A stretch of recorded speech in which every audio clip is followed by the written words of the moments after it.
Paul. Yes. Looked like I was having some problems with my phone this morning, and it upsets me when things don't work the way that they have usually worked when they.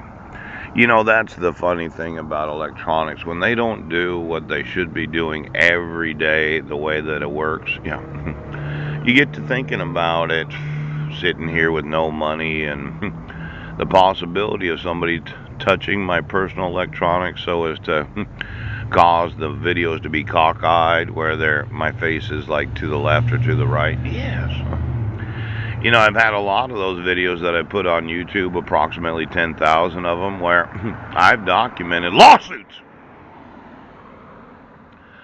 Now, who was the harebrain, or should I say hands in the hair? Oh, you know, um, it might be that the personal electronics of those in office isn't working correct today.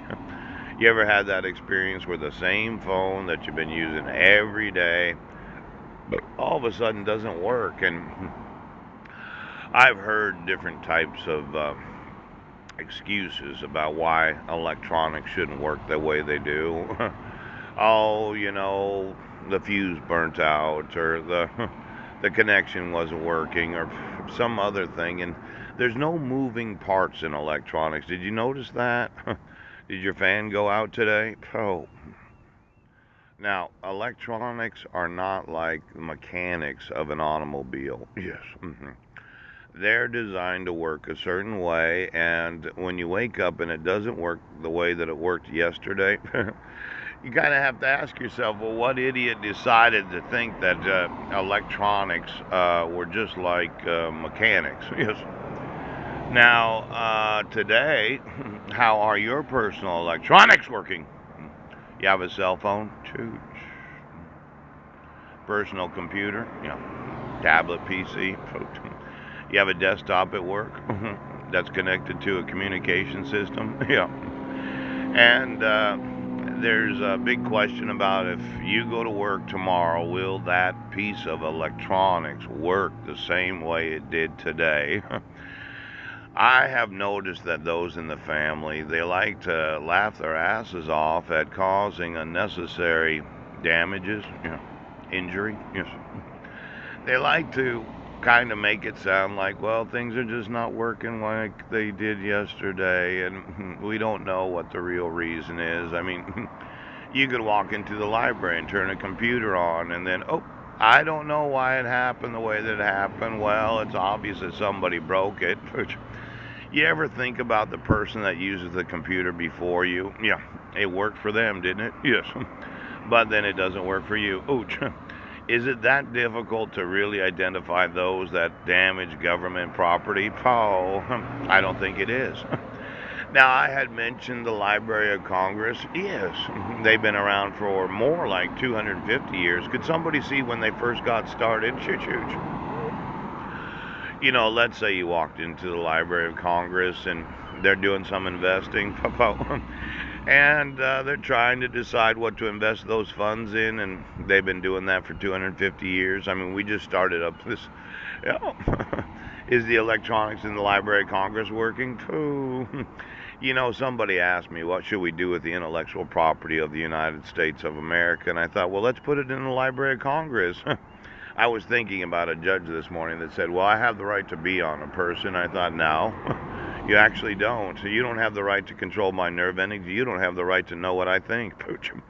Wouldn't it be interesting if we found under the locations of libraries throughout the United States top secret places where you could know what somebody was doing on a computer of the library without the library patron noting, po, po, po. Could you get me every employee of the Library of Congress? These documents that I mentioned quite often, the Constitution. Yes.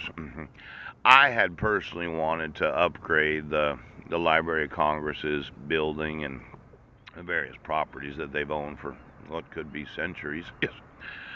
I thought we'd spend about $50 billion just fixing them up because, as I see it, the government really has four parts. You have the judicial branch of the government, Supreme Court. How are you?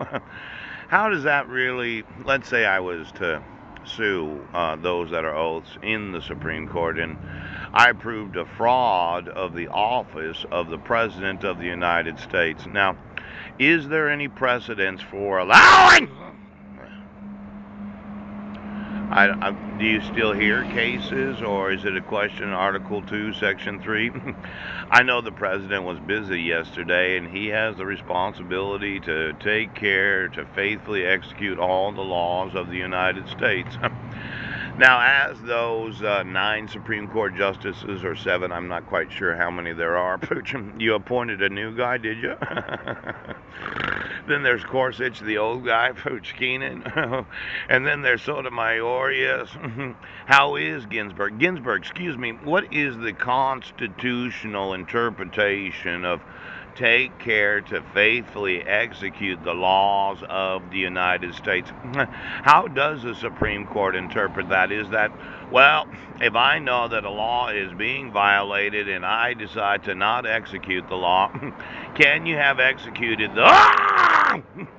Then there's that executive branch of the United States. How is the president today? President Donald Trump and his cabinet? I was looking at these officers, the public officials appointed to the cabinet of the White House. You still got those departments that are managing things there for the United States of America? Because as I see it, I'm going to want to know what they know about what the president has to do to take care to faithfully execute the fucking laws of the United States. Now, I know you're in the president's cabinet and you have knowledge that the Constitution of this state, every state in the United States, is not being enforced. You're depriving me of life, liberty, and property, but you don't care. I mean, even though you're sworn oath of office, you got more important things to do than execute the laws of the United States. Then there's that legislative branch. You remember them? They're called Congress. They had all this power, but they wouldn't use any of it. For some stupid fucking reason, they thought, well, we don't have to do what the laws say. We don't have to do what the laws say. Then there's the Library of Congress. I think they should have been included in the Constitution just as an American citizen. I'd like to go through 250 years of fucking legislation.